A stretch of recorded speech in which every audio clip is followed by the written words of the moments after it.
Comunicare per resistere alla passione dei territori, l'incontro che Borghi Europei del Gusto ha organizzato presso le cantine Sant'Andrea in quel di Maser.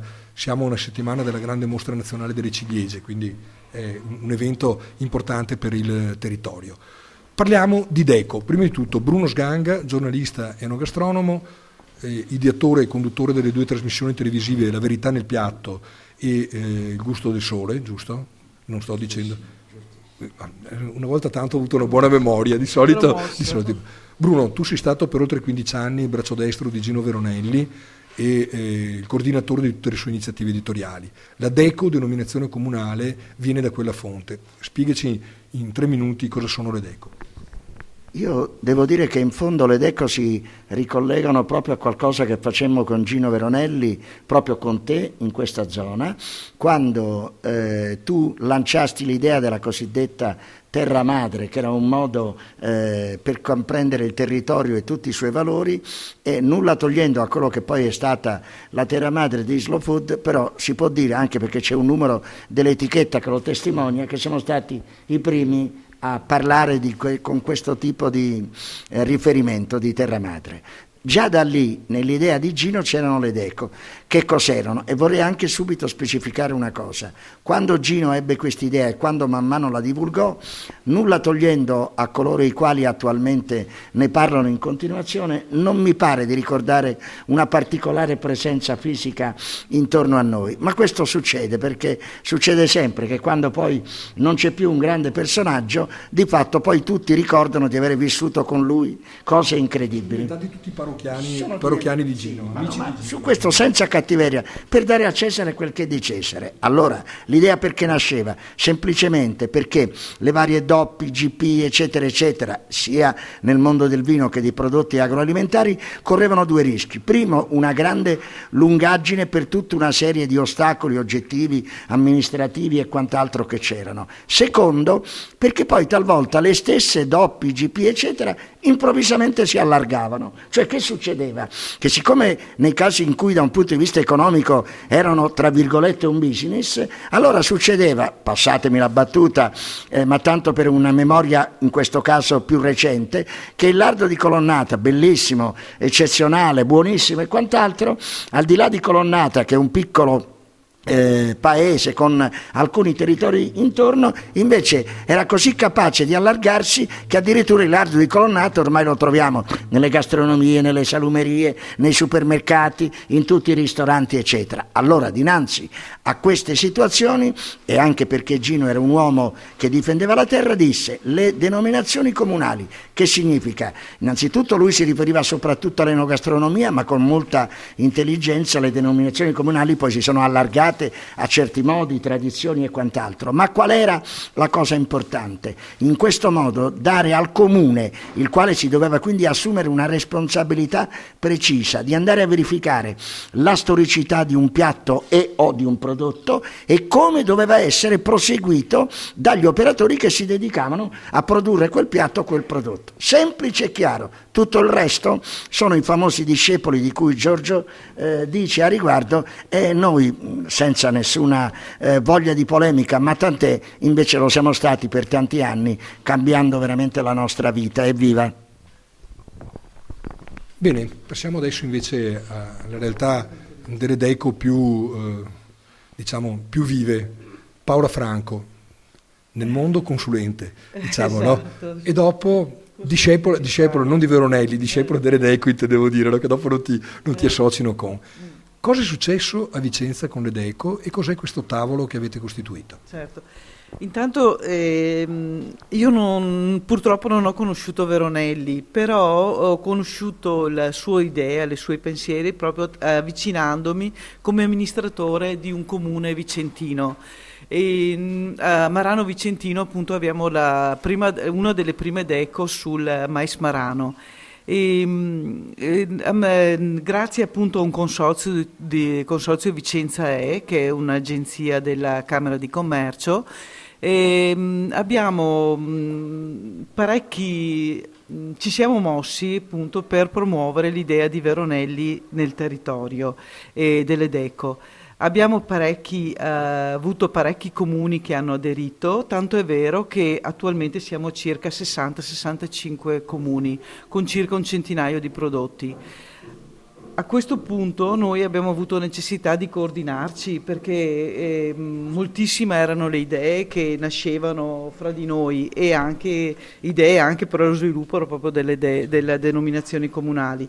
E ci siamo coordinati, ci siamo messi intorno a un tavolo e abbiamo nominato questo gruppo di comuni, ha nominato un gruppo di amministratori che coordinano appunto il tavolo. La cosa più grande che abbiamo fatto, secondo me, è stata quella appunto di promuovere una legge regionale, che credo sia la prima regione, anzi dopo ci ha seguito la Puglia e la Sicilia, però abbiamo creato un interesse tale perché Vicenza è veramente un fanalino, ci stiano guardando un po' tutti, proprio grazie a questo grande numero di comuni e di prodotti. E la Regione adesso sta promuovendo, sta valutando questa legge. Siamo ostacolati purtroppo perché le DECO hanno anche parecchi nemici, il nemico più importante appunto è chi vuole invece salvaguardare riconoscere solo le DOP o i marchi europei. E questo ci ha creato degli ostacoli in regione. Infatti la legge sarebbe passata, purtroppo si è fermata proprio per questo motivo. Abbiamo chiesto noi la sospensione, andremo a discuterne appunto in regione per cercare di farla passare con le idee nostre. Noi non vogliamo dire che il prodotto denominazione comunale è una certificazione di qualità, vogliamo solo dire che è un prodotto espressione proprio del territorio. Ci stiamo allargando, il lavoro mio in questo momento qua è quello di creare un tavolo di coordinamento veneto. E ci stiamo appunto muovendo insieme ad altri amici, con altri amministratori proprio per crearlo, perché cioè non solo Vicenza hanno i prodotti DECO, ma anche altre province del Veneto. Ecco, e più in là stiamo facendo un altro passo un po' più in là, che sarà a giugno, stiamo creando una federazione, proprio una Federdeco, in modo tale di riunire tutte le regioni italiane. E sarà a Saluggia il 20 di giugno, ci troveremo. Provincia di Vercelli, sì. Fagioli di Saluggia. Non mi ricordo cosa hanno loro come prodotto, ecco. Comunque saremo lì proprio per la firma del Federdeco, che quindi sarà l'espressione di tutte le deco italiane. Comunicare per esistere alle cantine Sant'Andrea una settimana esatta prima della mostra della ciliegia. Oggi è un festival dei colori delle regioni e dei paesi d'Europa, quindi ci piace intanto ringraziare i titolari che ci hanno dato la possibilità di organizzare questa bella cosa. Siamo con gli amici di Tra le rocce e il cielo, Vallarsa Trentino, un'amicizia che è nata, sbocciata lo scorso anno con una prima partecipazione al Festival Europeo del Gusto in montagna. Eravamo da Lano, Quero, nelle zone diciamo così del Basso Feltrino, cioè noi siamo specializzati in rivisitare zone che non conosce nessuno e che nessuno va mai a trovare, no? Proprio per dare chance anche alla montagna negletta, diciamo così, no? Ecco, allora prima di tutto con Stefania Costa, che oltre a essere una collega giornalista e anche dell'ufficio stampa di Vallarsa, è assessore al comune di Vallarsa, ben 1200 anime in montagna. Raccontici un po' cos'è la Vallarsa.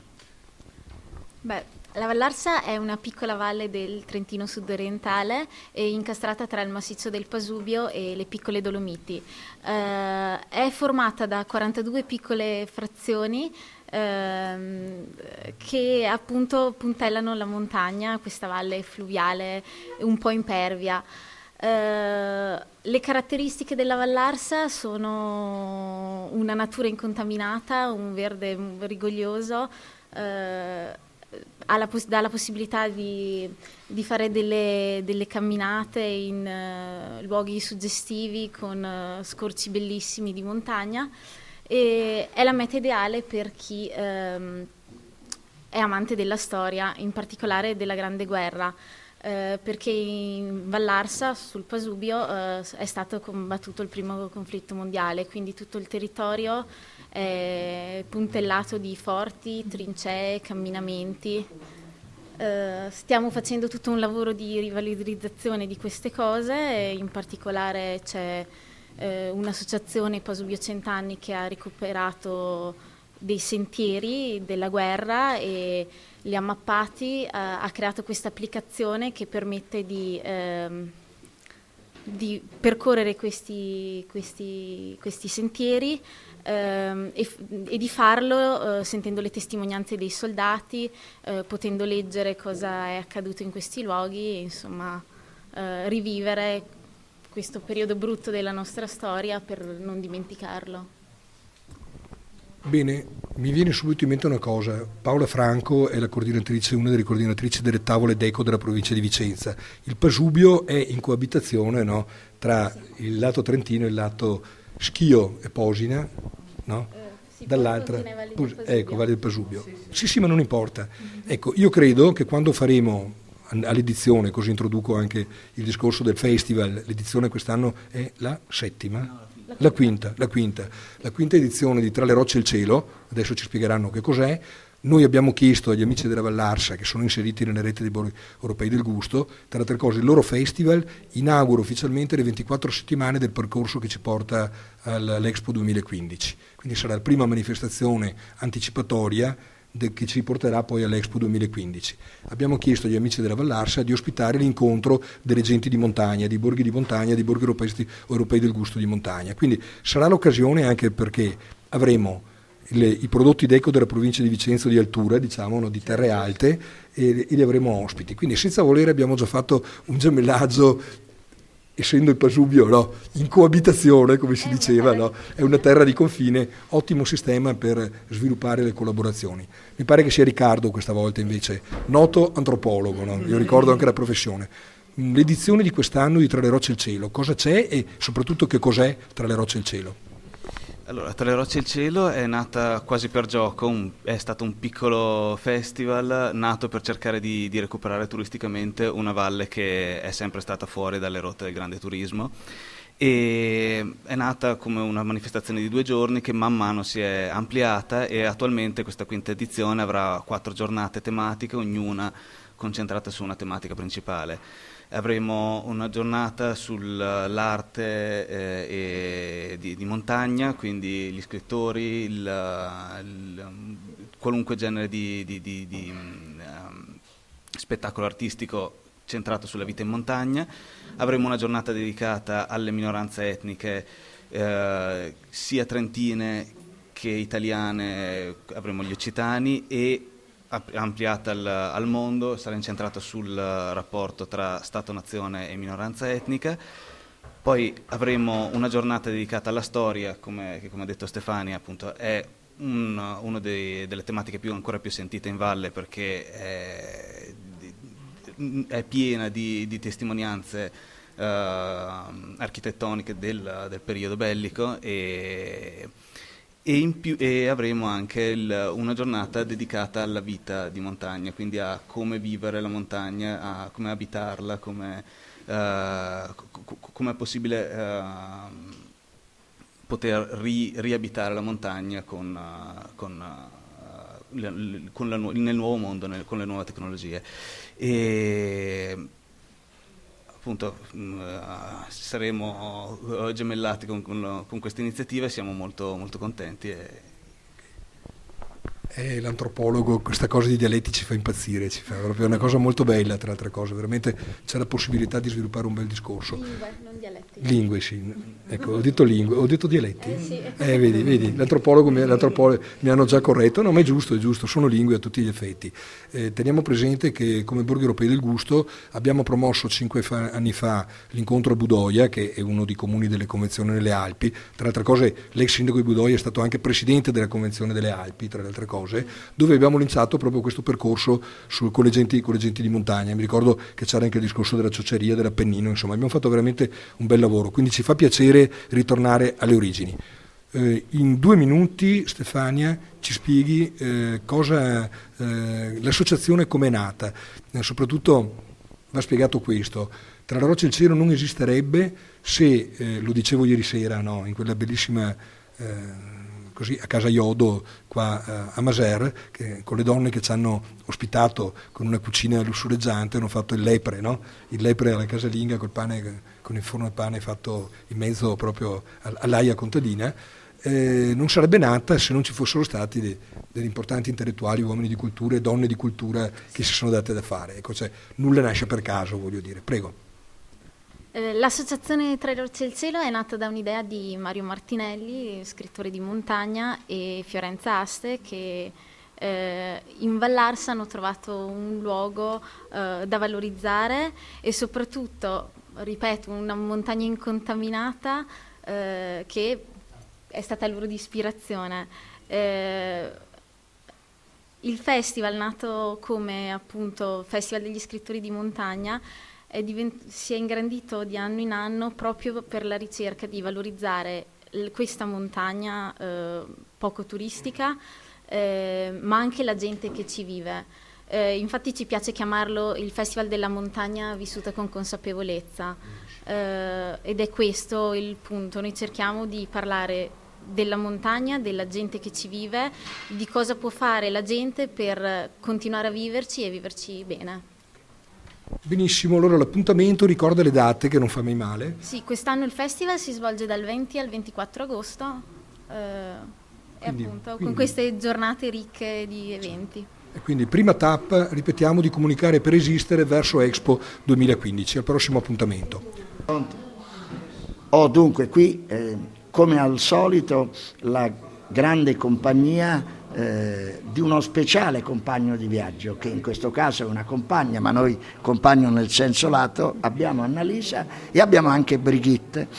Perché? Perché l'associazione Italia-Austria sotto questo profilo, come sempre, e tu ne sei responsabile per la parte del Veneto esattamente, come sempre è molto capace di creare collaborazione e quant'altro rispetto alla capacità l'Austria di conoscere l'Italia e il Veneto in modo particolare e viceversa sotto questo profilo. Questo continua a essere sempre una grande opportunità. Sì, certamente. Diciamo, ecco, torniamo un po' allo spirito dell'Associazione Italia-Austria.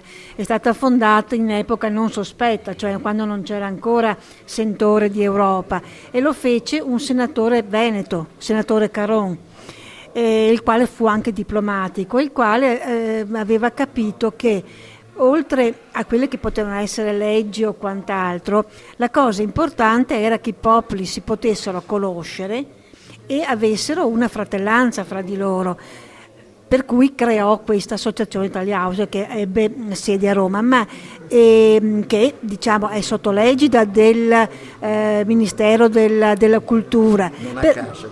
Sì, però cultura è anche cultura del territorio, per cui lui dice sì, cultura ci può unire come cultura, ma attorno a un tavolo, ecco, che la gente si conosce maggiormente e può parlare.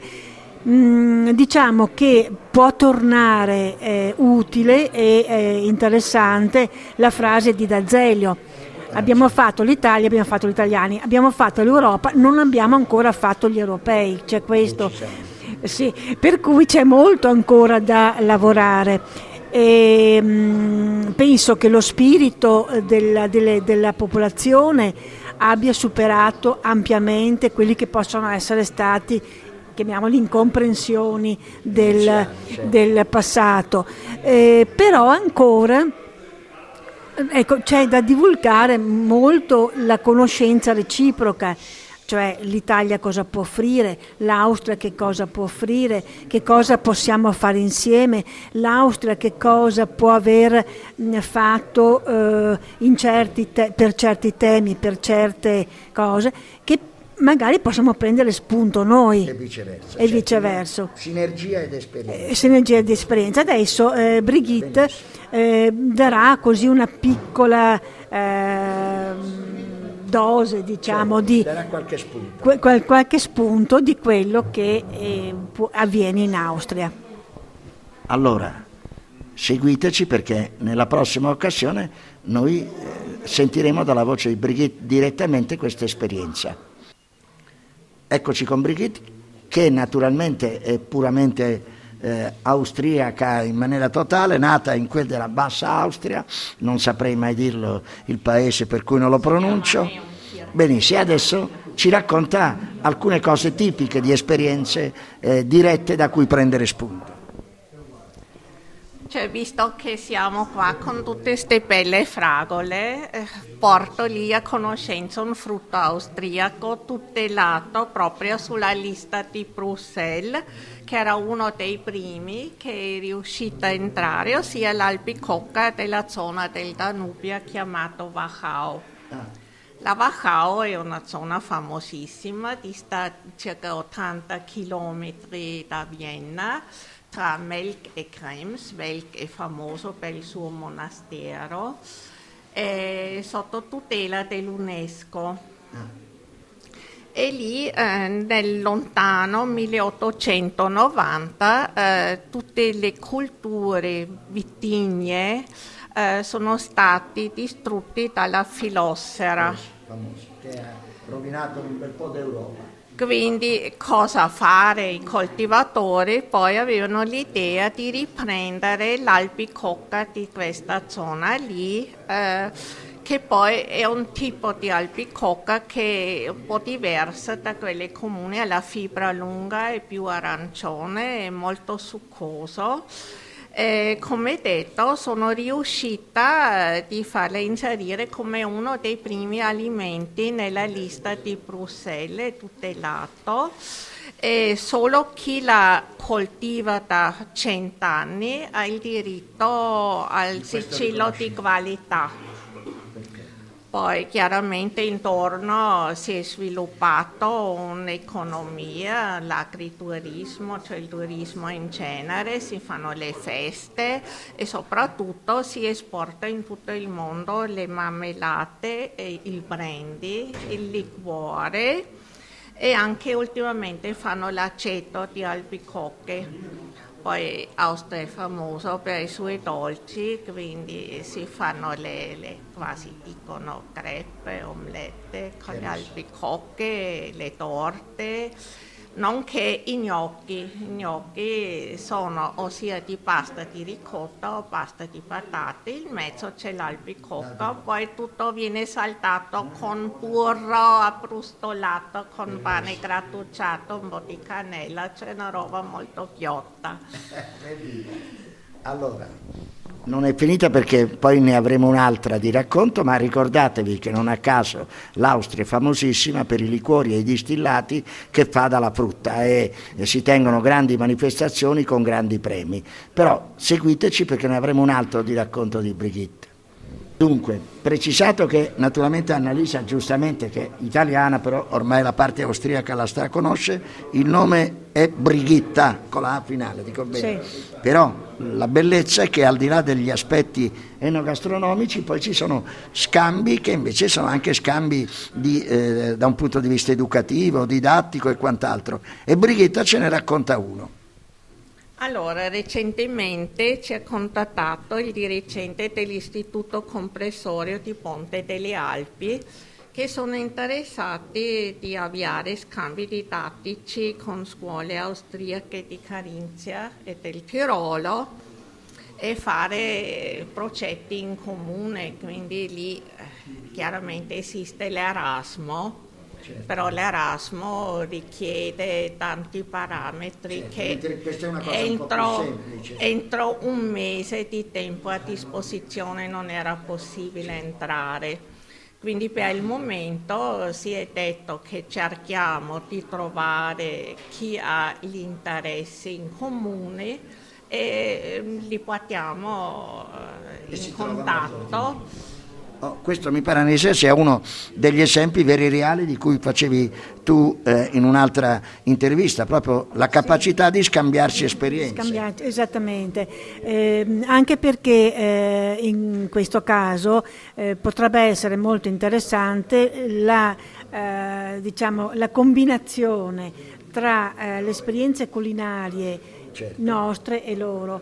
Premetto che noi abbiamo, c'è l'associazione Italia-Austria, Austria-Italia, la nostra consorella a Vienna. Loro nel loro giornalino ogni tanto mettono delle ricette. Non a caso, vedi?